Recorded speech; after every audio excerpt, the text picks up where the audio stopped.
Hey, thanks for joining me. One of the biggest sadnesses in this life is that we'll never, most likely ever, get another Danger Girl series drawn by J. Scott Campbell, the creator. I mean, he's still alive, he's still kicking, he's still drawn, so it's possible. You know, nothing's impossible while a person draws breath and walks the earth, right? Um, it seems like the chances of that are slim to none. And that's disappointing because I've reviewed all the Danger Girl comics that Campbell did, and as I've said on them, I think that they're perfect comics. Um, and the metric by which I measure that is that it's done by a guy who knows exactly what he wants to do, and he knows the kind of story he wants to tell and the adventure that he wants to show. He puts in all the cool stuff that he wants to have. You know, Danger Girl's a combination of Charlie's Angels and James Bond and G.I. Joe, and um, it's like a Steven Spielberg action adventure movie. It's just got all the great things that he clearly loves and wanted to put into a book. And every issue of the original series that he did is absolutely fantastic, and it never falters or wavers, in my opinion, ever. But then he got done with it. I think it was issued 7 or 8. There was only 7 or 8 issues. And he was done with it. And then he went off to go do that other I forget the name of it. Wild somethings. I can't remember. I can't remember the title, but you know what I'm talking about. There's that series he did 2 issues on or something like that, and he bailed on it, and he's done nothing but covers essentially ever since. It's a shame. But there were several Danger Girl kind of little mini-series and one-offs and things like that, like we see in front of us. I can think of at least 2 others, and to their credit, they were all pretty dang good for what they were, drawn by some of the best artists you could probably hope to find. But I have to say, for me, none of them are a fraction as interesting as when Campbell's doing it. There's just some kind of energy and joy that he brings to it with his art that just is better than anything anyone else does. I don't know how else to put it. It's no disrespect meant to the creatives who do all the others. They all put in really good work, and just none of it, and I mean none of it, stands out as well as Campbell's stuff. It's just kind of a high bar to reach, and it sucks. So that being said, I thought we'd look through these. I'm just digging through my books. Danger Girl BODYSHOTS, 4 issues. So I figured we'll kind of do a flip through of these. I haven't looked at these in a long time, and I thought going through them, my thought was going to be like, I'm not a huge fan, but kind of looking at them again fresh. I'm always trying to reset my goddamn stupid camera here to get it to sit exactly perfect. Anyway, it's way better than I remembered it. It never stuck out to me. I bought them, I believe they're 2007. Yeah, it says right there on the cover. Got them, read them, put them away, and not one bit of these books stuck with me in the long term. Everything about Campbell's original miniseries stuck with me. Like every issue, I can remember reading it over and over, poring over it, rereading it, just loving everything about it. And nothing in these stuck with me in the slightest. It was like reading it new. And it's unfortunate because it's really well done. It's extremely well done. It's just kind of interesting how some things just stick and some things do not. And that's just me. It's just personal. So the artist, I'm trying to find the credits page, which, we can get to here. But so Andy Hartnell, co-writer of the original series with Campbell, and then Nick Bradshaw on pencils. I know the name. I've seen his art. I don't think that I've seen a lot of it, but I know that he's really, really good. It's so obvious. Fantastic first-rate penciler, can do it all. It has digital inks and colors by Jim Charlampia. I'm going to butcher that name, so I'm just going to not say it. Digital inks, I'm probably going to I'm going to assume clean pencils that they just darken in Photoshop maybe, and then they just color. I don't know if there's actual inks because it's digital inks. I don't know. But Nick Bradshaw, crazy good penciler. Great storyteller. Like, there's nothing he can't do. Again, I've seen his work, but I can't immediately think to mind, bring to mind anything that I know that he's drawn that I've seen before that I really liked. That I don't know if I've got a lot of his work, but he's like amongst the best. I mean, just look at this cityscape, full backgrounds, characters in like regular civilian clothes, fully realized human beings in different kind of outfits. Like, this is all complicated stuff to draw, and he can do it. And the art is a very open line kind of style. It's not a lot of heavy shadows and cross hatching and rendering and things like that. So it kind of has like a animated feel is what I kind of the vibe that I'm getting from it, kind of like an animation, and that's great. So I say all of that to be like, if this is as good of a comic as I could imagine you hoping to see put in front of you, and it just doesn't click with me in terms of having read it and remembering it. But going through it now, there's a lot of fun stuff going on here, but it's just not the same without Campbell. We're in Japan. Blonde girl, this is Abby. We all know the characters. She's on undercover. I was gonna say in disguise or undercover. She comes up, meets up with the guy. They're trying to, she's trying to get some information from him. They're talking about this technology that's supposed to be the most powerful piece of weapons technology in the world. And they're going to try and take him hostage. But they got the drop on her, so they show up and they're going to hold her down. Like, kind of a standard. I don't mean standard in terms of like boring, but like it's like a action adventure, like a James Bond action scene opening up. We're on a mission, we're trying to get some information, it's not going well, so we're going to have a big fight, which kicks off. Awesome shot of her flipping up and around, beating the shit out of the big strong man, kicking a guy out a window. Henchman pulls a gun on her. She's got to get the hell out of there.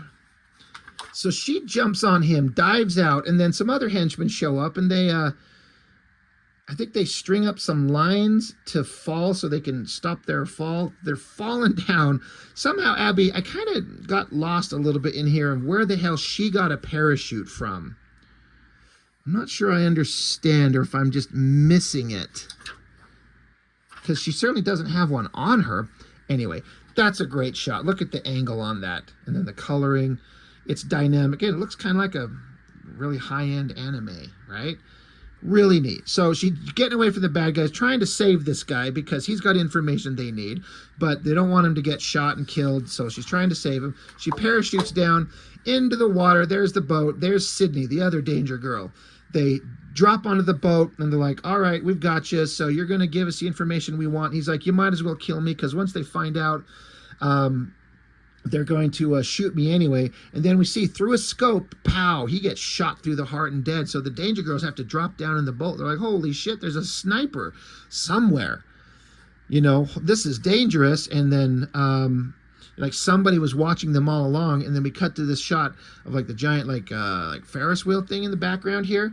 And then we cut over closer to it. The operator's like, hey, right this way, ma'am. Did you enjoy your view from the top? And she's like, yeah, you could say it's one to die for. So they're clearly setting up that this girl is the sniper that shot the guy. Great shot, took him out. And so the Danger Girl's mission, which seemed simple enough to start, went bad immediately, and the adventure gets going. So this is fantastic. Again, Campbell's stuff is just more interesting to my eye, but I can't tell you like there's anything here that doesn't work. It all works. The girls are beautiful, great figures. They're cartoony comic book bodies, so giant boobs, perfect hips and hair and all that type of stuff. But then it's not just the ability to draw perfect hot girls. The tech, the guns look great. These missiles look amazing. I didn't notice at first because I was busy staring at their boobs, but the nuke, the explosion, the nuke going off in the background, that's great. So great shot. It's probably the thumbnail to the thing, because as much as the cover is fine, a little bit less interesting, kind of dig this better. Great, this is the kind of thing that Campbell did in like issue 1, had an adventure to start, and then you flipped it open a couple pages in, there's like giant double page spread. Like, this is the titles to the movie, right? Like a Bond movie. Looks fantastic. So the adventure is going. They're in Melbourne, Australia. You know what? When I was flipping through this originally, I actually accidentally skipped this page. I accidentally went straight to here. I was like, I felt like there was a page missing, but now I get it. They're in Australia. Abby's on her way. She's talking on the phone, and she says that, hey, there's an agent here. You should come and help me out. She's like, an agent. So, of course, Abby, being the kind of the book has got kind of a lighthearted tone, of course. She's like, an agent's there. Abby thinks she means like a secret agent. This is bad. So meanwhile, we cut to Sydney. She's in a house, and this is a like an agent to sell a house. And Sydney's looking at this place, looking to maybe buy it. But in the driveway comes up Abby, shows up, pulls a gun, kicks the door down, and so Abby's like, "Is that the agent?" She's like, "Yeah, he's my real estate agent."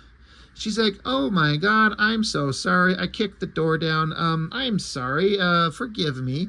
So lighthearted, silly humor. It's fun. Back with Abby and Sydney, they're kind of talking. We get a little bit of characterization where Abby's asking Sydney if she kind of wants to give up the life, and Sydney's like, "No, it's just I want to be able to live my life like a normal human being when we're not doing the Danger Girl shit, and I kind of want to buy this house and have just a regular place to live, you know, human stuff." God, look at the backgrounds, all believable, drawing a beautiful chair, the table. You know, comics are not just drawing the hot girls all the time. Like, this is like fully realized buildings, houses, trees, things that they sit in. There's major superstar artists that can't come close to doing this shit. You know the one I'm talking about. But anyway, they're having a character moment, like, oh shit, their beepers go off, we gotta go do some danger shit. So they're on the danger yacht. There's Silicon Valerie, the young tech genius, and Deuce, the leader of the team. So they're hanging out with them like, hey, something's gone on. We found out there is this technology that we were looking for. This is kind of like the, what do you call it, the MacGuffin of the entire thing. They call it the master key. The idea is that this is something every bad guy would want. This key has the ability to do something really bad. They're not really explaining exactly what, but this is something that is very bad if anyone has it. So we have to get it. Meanwhile, cut to the Arctic Circle. We got a submarine. I have to say, I'm trying to determine, like, this is not an American submarine. I'm saying that because they're not dressed in American outfit. I'm trying to determine what nation, but the sub doesn't look like a modern day sub. It kind of looks like an old World War II type sub. But it's supposed to be set in modern day in the 90s. The tech nerds in me is like, who are these supposed to be? Anyway, the point being, who cares? They're on a sub, and they're saying that they were going to do a training sequence on launching missiles, which they would do. A launch drill is the word I'm looking for. You know, just in case shit comes up, you don't want to have an untrained crew. Like, you practice what you would do every step of the way to launching the missile outside of basically pulling the trigger. So they're going to do that, but then they're like, dude, some outside source has gained remote access to our systems. And the captain's like, oh, that's fine. They can't control us. No one can do that. No outside source can launch these missiles. And the guy here, he's like, they're not trying to launch it. They're just trying to blow it up. And they're like, holy fucking shit. So, like, abandoned ship. You got, like, what, 5 minutes? So this clamoring. I love the chaoticness of the scene is emphasized by the panels. Chaotic as the crew, they are running, getting to life rafts. They're paddling away. But the freaking bomb goes off anyway. I love how it's a close-up on the timer, and then empty rooms in the sub, close-up on the timer, and then a faraway shot on the sub, and then one triggers. That's a nuke going off. Those guys paddling away are dead anyway. You're vaporized. You can't walk away from that. So they're dead. Giant explosions. But the point being is that somebody has the technology, like they were kind of alluding to before, that they can remote detonate nukes, which is like the worst possible thing.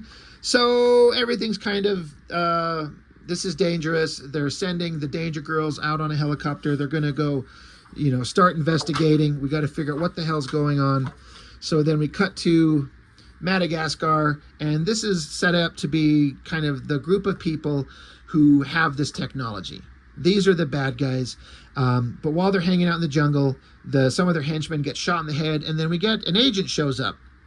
And it took me a second of looking at these images, and he's saying, like, he's there, he's a good guy. He's the secret agent showing up. He says, the master key now belongs to Her Majesty. And I'm like, oh, so he's British. I'm like, this is the Daniel Craig version of James Bond. Like the hair and the kind of the specific lines on his face. Like, I'm certain the artist tried to make this look like the Daniel Craig Bond, which I like. So he's showing up. He got the drop on him, and so he's going to stop the bad guys. But, of course, there's a laser sight on him. He gets shot. Once again, I mentioned this just recently. This is an artist, again, who doesn't understand when you fire a bullet, it's not the entire bullet in the shell and everything. It's just the tip. Just the pointy little tip is the only thing that fires when you shoot a bullet, not the casing with it. Anyway, Bond, it's not Bond. They don't call him Bond, but I'm pretty sure that's who it's supposed to be implied to be because he's a British MI6 agent. He gets shot. And so they're packing up their shit. They're like, okay, we're compromised. Anyway, girl with sniper rifle that was in the beginning that shot the other guy at the beginning of the book. This is her. So we're setting up that this girl is sneaky and one hell of a sniper. And they're like, hey, they're going to be sending people after us. They're going to send this girl here. It's a picture of Abby. She's supposed to be the best. And Sniper Girl's like, I look forward to meeting her. All right. Not bad. Pretty good setup. Can't really complain. Issue 2. Great cover. I like the little flaming nude figure on the side there. Very James Bond. I'm not a fan of like the computer added flames. That doesn't work for me. But yeah, the girl's hanging off the roof of a building. Like, great aerial shot looking down. They're barely hanging on. A hint of danger, right? So now we're somewhere in Nevada. Got a military convoy transporting a nuke. And the soldiers are talking amongst themselves like, dude, we've been moving nukes around. You heard about that bomb that went off in the Antarctic? Like, that's scary, right? You're like, yeah, but don't worry. That shit can't happen again. No one can remote detonate these things. It doesn't work that way. Oh, shit. What the hell? The missile is armed. They're like, what? No way. Boom. Another nuke goes off. Great shot. Blowing up everything. So, again, the implication is that somebody can remote detonate these weapons, and that is like the scariest thing ever. So we're back with the American government, the president. So everyone's sitting around kind of discuss, what the hell do we do? How do we deal with this? Because if someone can detonate any nuke anywhere, anytime, we're all fucked. So the president's, one of his aides comes in. President, Mr. President, we've established connection with the terrorist who's done this. So we get the guy who was in the last book at the end on the jungle. He's like, I'm the man capable of destroying every nuclear weapon. I'm the guy who you have to deal with. And they're basically like, this guy says, I want you, Mr. President. You need to surrender yourself. He's like, I want you, Mr. President, so you need to show your ass up and surrender yourself. Why do they want him? We'll see.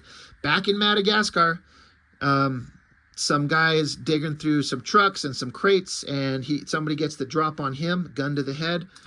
We're sure it's the Danger Girls. Yes, it is. They knock his ass unconscious because the Danger Girls are just awesome. So they're looking around, and they find the dead body of the MI6 agent, dead soldier right there. They're like, shit, he got shot through the heart, just like the guy that we were trying to save in issue 1. Do we think it's the same shooter from Japan? And they're like, well, someone out there's looking for us. Someone out there's watching us. It's kind of intimidating. Meanwhile, they suddenly get surrounded out of the jungle. Bunch of soldiers in jungle gear surround them. Got them at barrel's end, and they're like, hold on, don't provoke them. They look like special forces. And like, okay, it's all right, boys. We're all here on the same side. So one soldier puts Sydney up against a tree, and it gets a little bit like, okay, Danger Girls always had sexuality and humor. It's a little weird-ish. It's funny, but also kind of weird. He's straight up fucking feeling her up. And she's saying, hey, easy with the hands, Buster. There's no need to get frisky with the frisking. He's like, I'm the one in charge here, sweetie. Besides, this is for your own good. So he's fucking filling up her tits. And then down here at her ass, he's essentially got his thumb almost sticking straight in her asshole.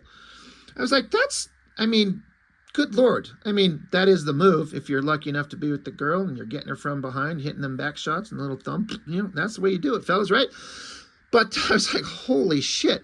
But the girls get sick of this, so they kick him in the fucking face. Rightfully so. And so they're like, well, they're ready to fight, but they still got a bunch of soldiers with the guns on them. But then the soldier, I think is supposed to be the one who they kicked in the face, this guy, he jumps up and says, all right, guys, don't do it. It's all right. It's fine. Like, wait, who is this? And it's fucking Johnny Barracuda. He's had a relationship with Sydney, and they're talking about, hey, baby, it's me, and they kiss. So they have been in a relationship. So I guess filling up her tits and sticking his thumb in her ass is slightly less offensive when they know each other, and it's kind of okay, because she's into it.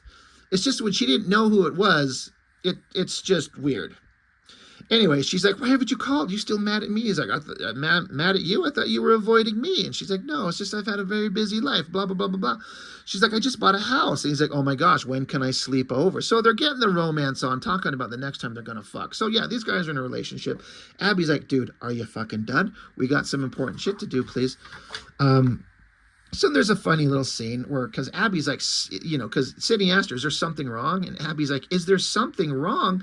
She's like, you mean aside from our MI6 contact being dead, aside from some maniac being on the loose with his finger on the trigger of every nuke on the planet, aside from being ordered to a jungle camp full of who knows how many terrorists in order to finally get a single clue as to what this is all about? And Sydney's like, yeah, besides all of that stuff, which Danger Girls can handle with ease, what's wrong? She's like, oh, nothing, I guess. Anyway, it's just a silly scene. It's fun. But anyway, they, back with the president, they get with Deuce from the Danger Girl. And they're trying to, use him as like a, how can we solve this problem? And he's like, well, my Danger Girls are on the job. They'll solve it. But, what do we do in the meantime? If you surrender, Mr. President, you're a dead man. But the president's like, the guy wants me to surrender myself. I have to surrender myself. What else can I do? So the president has basically said, I'm going to have to do that. Cut back to the Danger Girls. They're still searching around in Madagascar. There's a hut, and inside the hut is an old computer, so they're going to go inside it, start getting information. Johnny Barracuda is kind of watching from the distance. He's like, girls, hurry up. Some stragglers are showing back up. This isn't good. So while they're trying to download information from the computer, they realize that there's a bomb set to go off in there. So the Barracuda starts shooting at the bad guys to distract them, but they're trying to get the information downloaded. Not enough time. They have to run. Giant explosion. They'd have to get a lot farther away to survive that, but whatever. It's a comic book. It's fun. Explosion. They get knocked away. Holy shit. We got some information. We've got some data, but what do? Meanwhile, the president is giving himself up, is the idea. So they're on a plane. They've got him strapped into some gear, and they're all saluting him like, Godspeed, Mr. President, for surrendering yourself. That's pretty awesome. So Mr. President has to dive his ass out the back of the plane, which he does, jumps into the sky, into the adventure. That's a pretty good shot. And I love the coloring in the background, like the plane up there silhouetted against the sky, the moon, the clouds, like the highlight of the light from the moon on the cloud. That's really good. And the shot of the guy, like he's got to go give himself up. That's the end of issue 2. Again, fun stuff. Book 3. The first thing that stands out to me is, fuck me, who draws that many bullets? I have to wonder if he actually physically drew every one of those bullet casings. It's an impressive work if that is the case, but I'm like, there's some digital work going on, so is there a digital program to kind of put those in there? I don't know. I wouldn't put it past Nick Bradshaw. He does lots of detail, but what a labor-intensive pain in the ass. But I'm just looking at them. They're all so perfectly scaled and rendered. I have to wonder if there's some kind of digital tool adding those on there. And I don't mind if it does. I'm not saying that it's a negative, but holy shit, is that a lot to draw if you had to do it by hand. That aside, pretty impressive. Back into the jungle. The president's diving in. Again, look at the coloring on this. It really sets the scene. Very animated looking. President guy landing. It says the president of the United States, somewhere over Africa. He lands, he crashes. Frickin' some lion shows up. It's an interesting kind of shot of the lion. goes to attack him. And so Mr. President's fighting off the lion with the stick. Kind of a badass, kind of making me wonder if this is him. Then the lion gets tranked, and by the bad guys. They show up and kind of save Mr. President there. And they're like, all right, so you're the bad guy. Yep, I know who you are. You know who I am. Come on, Mr. President, we're going. And the deal was that they're going to hand over the master key once they get the president. But the guy's like, I'm not going to fucking hand it over. Are you stupid? He's like, that was the deal. Well, that's not the deal. I don't understand why here looks like they draw some. Oh, no. Okay. There's a tranquilizer. I thought they put a needle and drew blood out of the lion and then stuck the blood in the guy. But it's a tranquilizer. Duh, I'm stupid. He pulls a tranquilizer out of the lion and stabs the president in the neck, so to knock him out. Back with the Danger Girls, at least the Danger Yacht. You got Deuce and Valerie. They're trying to figure out the problem. They're trying to work out what the hell's going on. They got the information downloaded from Abby from the previous book. Pretty good shot right here with all the TV screens and the monitors showing all the information as they're trying to figure out the next step, how to solve this problem. Art is Nick Bradshaw with John Boy Myers on pencils.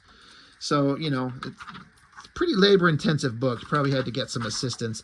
But, I mean, look at the detail on this stuff. I mean, again, is this some, I don't know, digital asset, some line, some cityscape? It looks a little bit too flawless to be completely hand-drawn. So I'm wondering if there's some kind of digital work going on here. Again, I don't mind. I'm just curious as a creator. Like, how did they make this? But yeah, Deuce and Valerie, they're trying to piece together everything. How does somebody have this master key? How could somebody have this this magical device that could just magically link into weapons that should not have the ability to just detonate? She's basically saying, oh yeah, it was a Russian submarine. Valerie's suggesting that maybe this master key doesn't exist. Maybe it's just like sleeper agents working for the bad guys, and they detonate the things, but we're been led to believe that this master key thing is like this magical weapon that's got everyone terrified. But it's just people there, technicians that are blowing them up. She's like, that's more believable than some magical device that can just blow things up. They don't work this way. It's like, all right, well, we got to work our plan, see if this is actually the case. Anyway, the Danger Girls, they're in Italy. She's getting some food. They're looking for somebody. They're looking for a guy. And then while they're grabbing some food, they just happen to see the guy they're looking for sitting at a corner table stuffing some pasta in his face. She's like, holy shit, don't even move. The guy unloads with the gun, starts shooting at him. So now we're going to get an awesome chase scene. I love this shot as City's kicking the guy out of the window there. Again, these backgrounds, they're well drawn. It's kind of sterile. So I'm wondering if some kind of digital cityscape. I almost think it has to be. And it's fine. But kicking the guy out of the window, that's pretty epic. Bad guy, he gets up off the ground, starts shooting back at them. I like this here where, yeah, they're diving behind a car, so they get one of the rear view mirrors, and so she holds it up to be able to see behind her over the car, and using the reflection, she's able to shoot backwards at him to hit him and take him down. They jump up on the car and keep shooting at him. He's still running away somehow, and he gets to the edge of a bridge. He's going to throw himself off. They're like, don't run, don't kill yourself, and you know, and he's like, I'm not the guy you're looking for. He's kind of like a patsy. You know, they thought this was the guy they were looking for, and he is involved, but he's not the guy that actually is the one that they need. And while he's standing there, he gets sniped and shot. Pow! Another sniper shot. They're like, holy shit, whoever this sniper is, this person's good. And then, of course, the hot sniper girl, she's on a bike, she's taken off. So the Danger Girls gotta get in a car. So they stop this dude, and they're speaking some Italian. And he speaks a little English. So they jump in the car, trying to steal the car, and he just comes along with them. He's like, you are police? He's like, yeah, you understand English? He's like, I know some English sometime. She's like, well, then shut up and hang on. So great shot as Sniper Girl. She's shooting behind him at the car. And Italian guy, he's like, I know like what you do now. You make wreck to my auto car. It's funny. It's pretty funny. They're telling him, like, dude, just get down. And so he ducks down. And of course, he's down there by the hot girls' asses. And who wouldn't want to be down there? But so Sniper Girl's shooting back, hitting the car, but I guess the girl's motorcycle just explodes. Because I think it'd be the car exploding, but her bike explodes. Whatever, I don't know.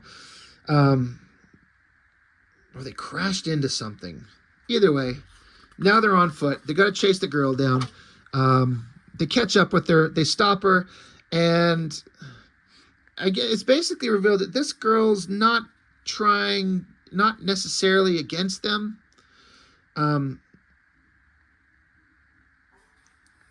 Yeah, yeah. They said you're the one who shot the guy, and she says I wasn't aiming for him.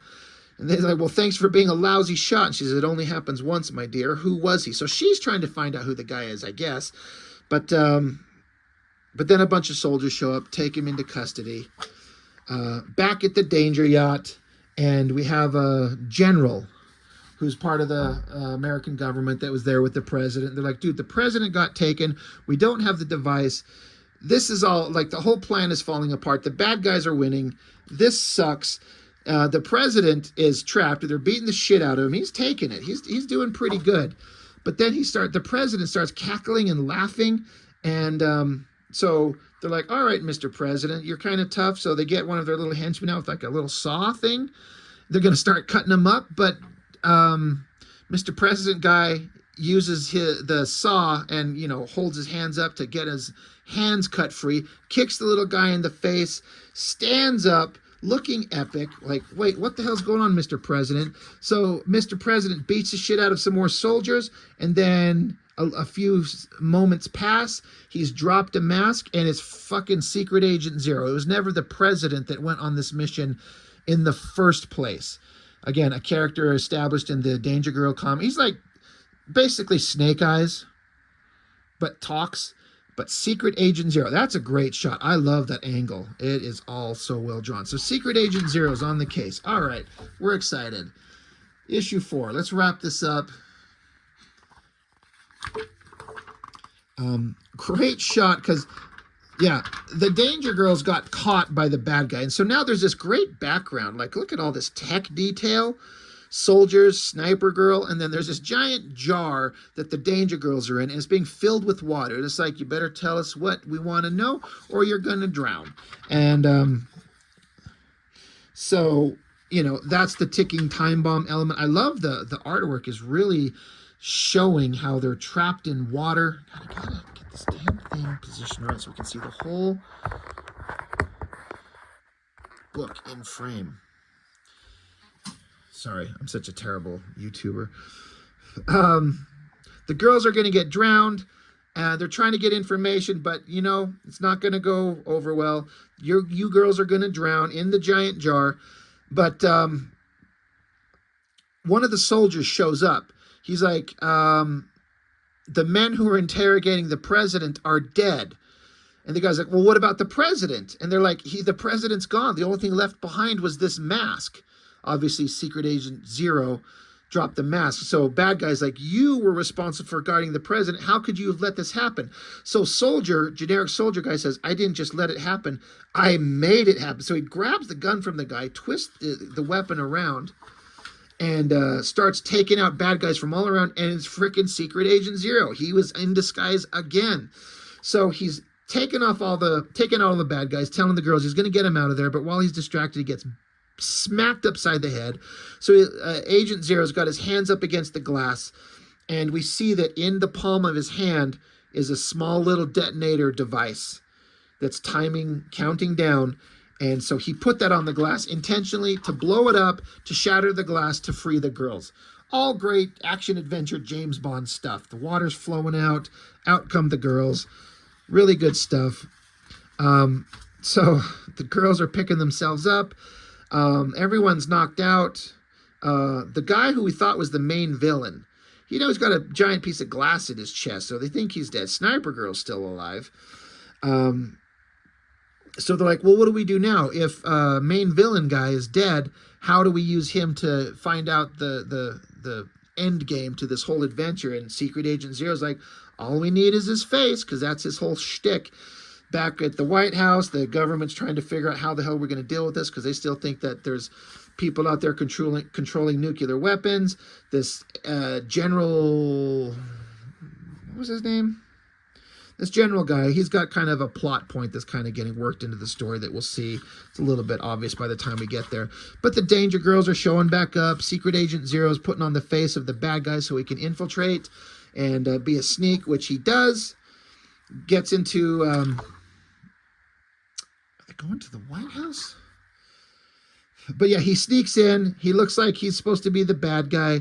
And the henchmen are like, we thought you were dead. He's like, well, I'm not. But of course, Secret Agent Zero pulls out some knives, cuts their throats.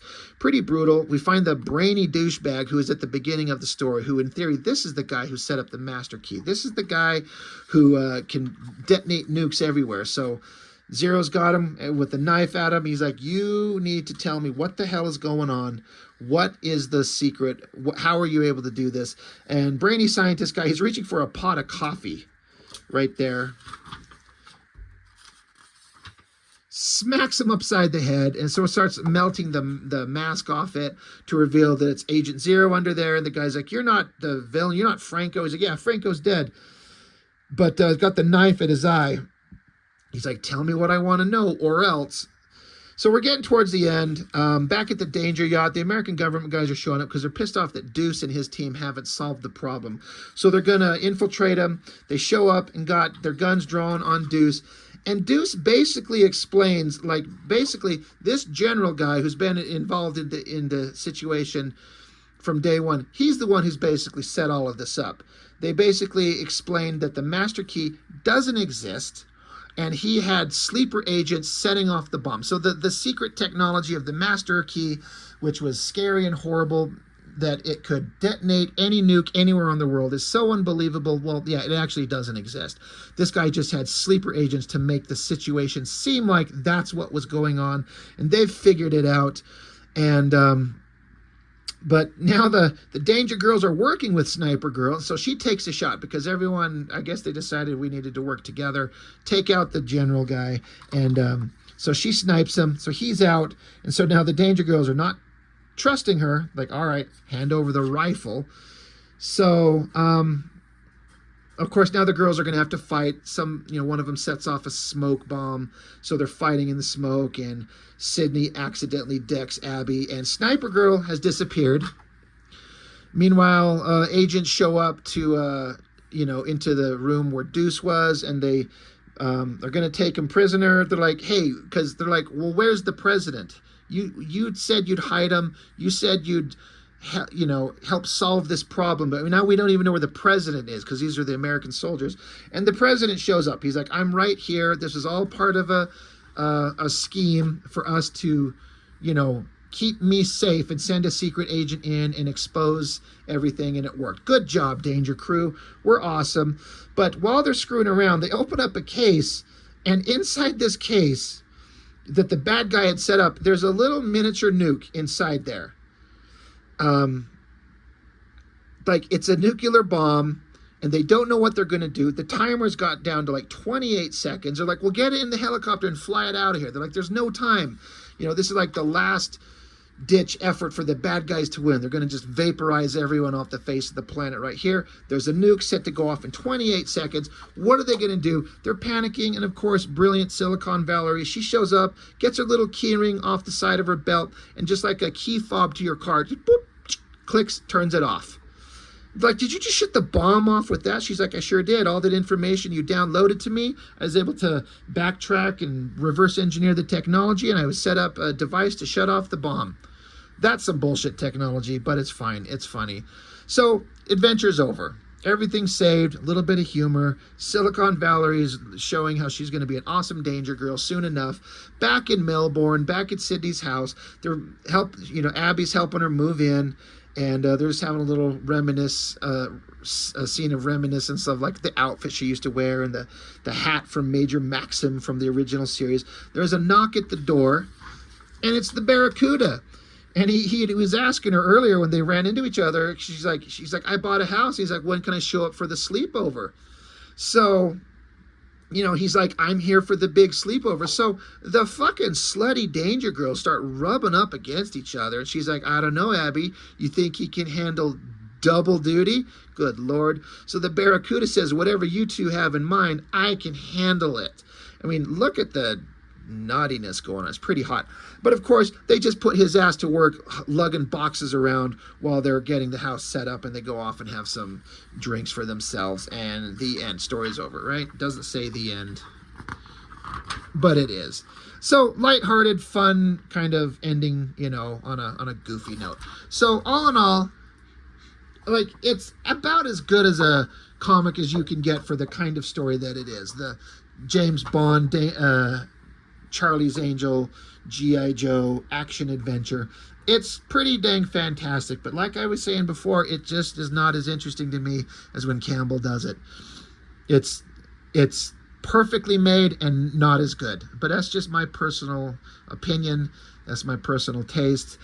These guys obviously put in a lot of work, and it kind of achieves everything it sets out to do, I think.